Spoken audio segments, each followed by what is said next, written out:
बचपन में जब हमारे घर की घंटी बजती थी और कोई मेहमान आया है, जब हमको पता चलता था तो हम लोग सब दौड़ कर जाते थे और अपना ड्राइंग रूम सब साफ करते थे। जल्दी जल्दी पर्दे खींच के डालते थे और पुराने अखबार सब हटा देते थे, क्योंकि मेहमान आ रहा है, घर साफ होना चाहिए।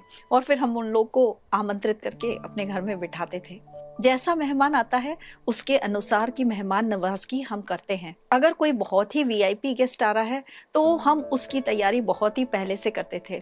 2 दिन पहले उनका कमरा तैयार कर रहे हैं, बाथरूम धो रहे हैं और अच्छा चादर डाल रहे हैं, बिछा रहे हैं। ऐसा एक मेहमान को वेलकम करने के लिए हम करते हैं। कुछ दिनों पहले मैं एक वीडियो देख रही थी। उस वीडियो में एक स्त्री अपने घर का कमरा साफ कर रही थी। जब मैं वो वीडियो देखकर उसका अंत हुआ तो पवित्र आत्मा ने मुझसे उस वीडियो के द्वारा एक बात की, और आइए हम उस वीडियो को एक साथ देखें।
इस वीडियो में हमने देखा कि उस स्त्री ने उस गंदगी भरे कमरे को कितना सुंदर बना दिया। एक वीआईपी गेस्ट को ठहरने के लिए दिखने में कितना सुंदर हो गया।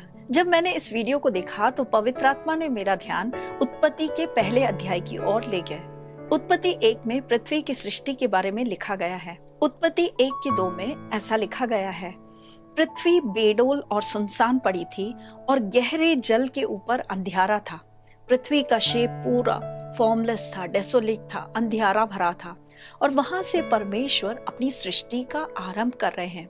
उन्होंने पहले दिन कहा उजियाला हो जाए और सब तरफ उजियाला हो गया। दूसरे दिन परमेश्वर ने आकाश की सृष्टि की और तीसरे दिन पृथ्वी आ जाए ऐसी परमेश्वर ने आज्ञा दी। तीसरे दिन परमेश्वर ने उसी पृथ्वी पर अलग अलग प्रकार के पेड़ पौधे और फल और फूल इत्यादि हो जाए, परमेश्वर ने आज्ञा दी और वैसा हो गया। चौथे दिन हम जानते हैं आकाश मंडल में परमेश्वर ने सूर्य हो जाए, चंद्रमा हो जाए और तारागण आ जाए, ऐसी परमेश्वर ने आज्ञा दी और वो सब हो गया। परमेश्वर एक एक करके पृथ्वी को रूप दे रहे थे, पृथ्वी को सुंदर बना रहे थे, क्योंकि उनका चीफ गेस्ट, उनका एक वीआईपी गेस्ट आ रहा था। 5वें दिन परमेश्वर ने आकाश में पक्षी और पानी के अंदर, समुद्र के अंदर मछलियों का सृष्टि हो जाए, परमेश्वर ने आज्ञा दी। और 6वें दिन में हम जानते हैं कि परमेश्वर ने पहले जानवरों को बनाया, और जब पूरी सृष्टि बनकर तैयार हो गई, सब कुछ रेडी हो गया, तब परमेश्वर ने खुद अपने हाथों से मनुष्य को सृजा।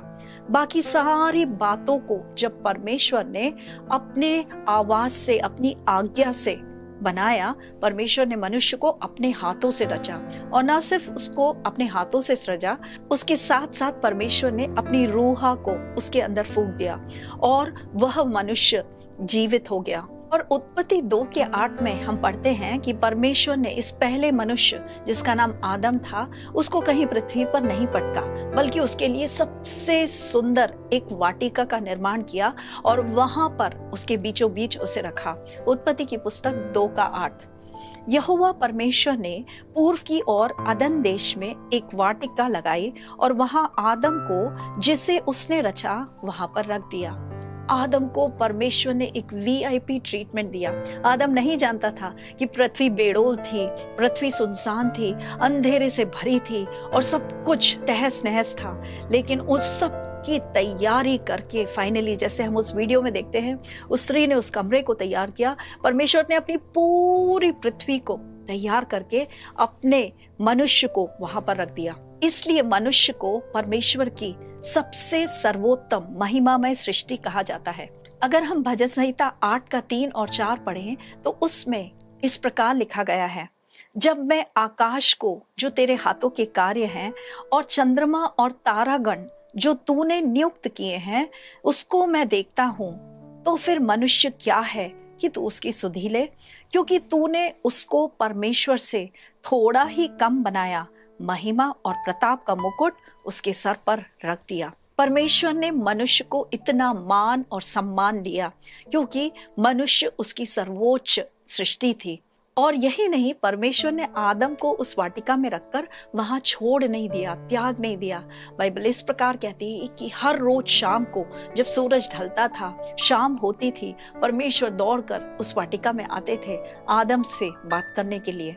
उत्पत्ति 3:8 में हम इस प्रकार पढ़ते हैं, यहोवा परमेश्वर दिन के ठंडे समय में वाटिका में फिरता था।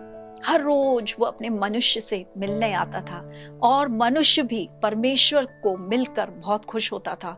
उन दोनों के बीच में एक करीबी सहभागिता थी।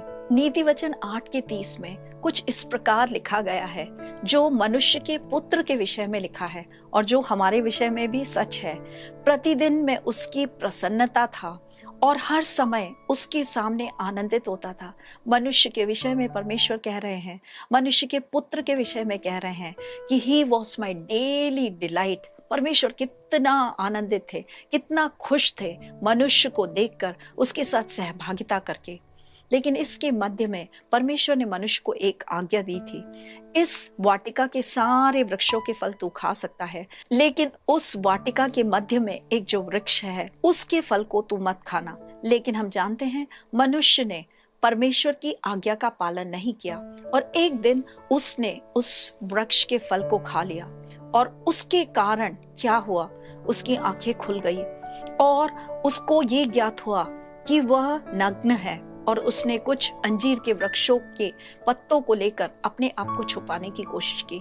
ऐसा आप कल्पना कीजिए कि एक बल्ब के अंदर से जैसे प्रकाश आ रहा है और जैसे ही वो बल्ब बुझ जाता है, कुछ उसी प्रकार मनुष्य को हुआ। उसे जो परमेश्वर ने महिमा से लपेट कर रखा था, वो महिमा जैसे बुझ गई, वो महिमा उसको नष्ट हो गई। रोमियो की पुस्तक 3:23 में पढ़ते हैं, मनुष्य ने जब पाप किया तो उसे क्या नष्ट हुआ, वो परमेश्वर की महिमा उसको नष्ट हो गई। परमेश्वर बहुत दुखी थे। उसके बाद पहले की तरह वो मनुष्य के साथ सहभागिता नहीं कर पाए और इस बात का परमेश्वर को बहुत दुख था। हमेशा परमेश्वर की सबसे बड़ी इच्छा क्या थी कि वो मनुष्य के साथ तंबू करे, मनुष्य के पास रहे, मनुष्य से वार्तालाप करे। लेकिन पाप करने के कारण, गिर जाने के कारण परमेश्वर और मनुष्य के बीच में वो बंधन टूट गया। अब ऐसा सोचिए जैसे कि एक करंट का एक वायर है, अगर आप उसको छुओगे तो आप मर जाओगे। उस प्रकार था, एक अपवित्र पापी मनुष्य अगर परमेश्वर की उपस्थिति में आता है तो वह अपने पाप के कारण उसका अंत हो जाएगा। इसलिए परमेश्वर और उसके बीच में एक गैप आ गया। लेकिन हमेशा परमेश्वर की इच्छा थी कि ये सहभागिता किसी तरह रेस्टोर होए और यही इच्छा हम मूसा के समय परमेश्वर व्यक्त करते हैं। निर्गमन की पुस्तक 33:9 में परमेश्वर और मूसा के बीच में ऐसा ही एक सहभागिता एस्टैब्लिश हुई। हम उस विषय में पढ़ेंगे। जब मूसा उस तंबू में प्रवेश करता था तब बादल का खंबा उतरकर तंबू के द्वार पर ठहर जाता था और यहोवा मूसा से बात करने लगता था। उस मिलाप के तंबू में मूसा जब शाम को अपना सारा काम खत्म करके जैसे ही उस तंबू के अंदर प्रवेश करता था, परमेश्वर की उपस्थिति उस तंबू के ऊपर आ जाते थे और वो लोग दोनों बातें करते थे आमने सामने, एक दूसरे को देखकर, मूसा परमेश्वर से और परमेश्वर मूसा से। कितना अद्भुत एक कार्य है, परमेश्वर की इच्छा परमेश्वर व्यक्त कर रहे हैं।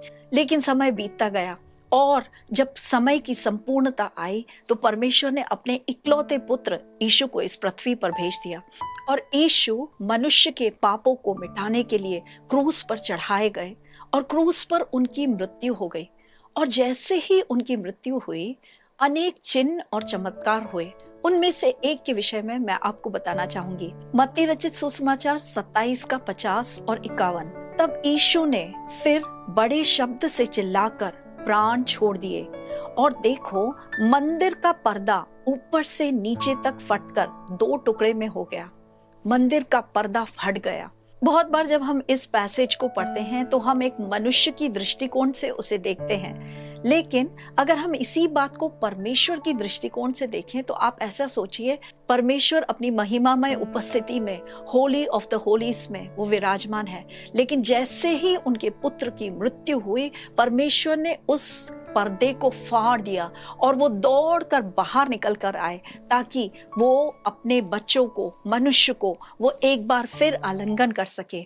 परमेश्वर इस मोमेंट का, इस समय का, इस क्षण का इंतजार कर रहे थे कि जैसे ही उनके पुत्र की मृत्यु हो गई और सारी कीमत अदा की गई तो फिर मनुष्य को एक बार और धार्मिकता से लपेटा जाएगा और परमेश्वर फिर से उनको प्यार कर पाएंगे, फिर से उनके साथ तंबू कर पाएंगे। और यह थी परमेश्वर की इच्छा। क्या हम आज सीख रहे हैं? हम ये सीख रहे हैं कि मनुष्य परमेश्वर की महिमामय सृष्टि है और परमेश्वर कितना ज्यादा मनुष्य से सहभागिता करना चाहता है और इस सहभागिता के लिए परमेश्वर ने एक बहुत बड़ी कीमत अदा की। लेकिन ये कीमत व्यर्थ जा सकती है अगर आप इस बात को नहीं समझेंगे और उसको नहीं स्वीकारेंगे। परमेश्वर को जो करना था परमेश्वर ने किया, लेकिन अब आपको परमेश्वर एक अपॉर्चुनिटी, एक अवसर दे रहे हैं। क्या आप परमेश्वर के स्नेह को समझेंगे? क्या परमेश्वर जो आपको आलिंगन करना चाहते हैं, आप उनकी ओर अपना हाथ बढ़ाएंगे? क्या आप उनको स्वीकार करेंगे? क्योंकि यूहन्ना 3:16 इस प्रकार कहता है, परमेश्वर ने आपसे ऐसा प्रेम रखा कि अपने इकलौते पुत्र को दे दिया ताकि यदि आप उस पर विश्वास करें तो आपका नाश ना हो बल्कि आप अनंत जीवन पाएं। अगर आप परमेश्वर के इस न्योते को स्वीकार करते हैं और उसके फलस्वरूप अपने जीवन को यीशु मसीह को समर्पित करते हैं तो परमेश्वर आपको अनंत जीवन का भागीदारी बनाएगा। परमेश्वर इन वचनों के द्वारा आपको अनुग्रहित करे। धन्यवाद।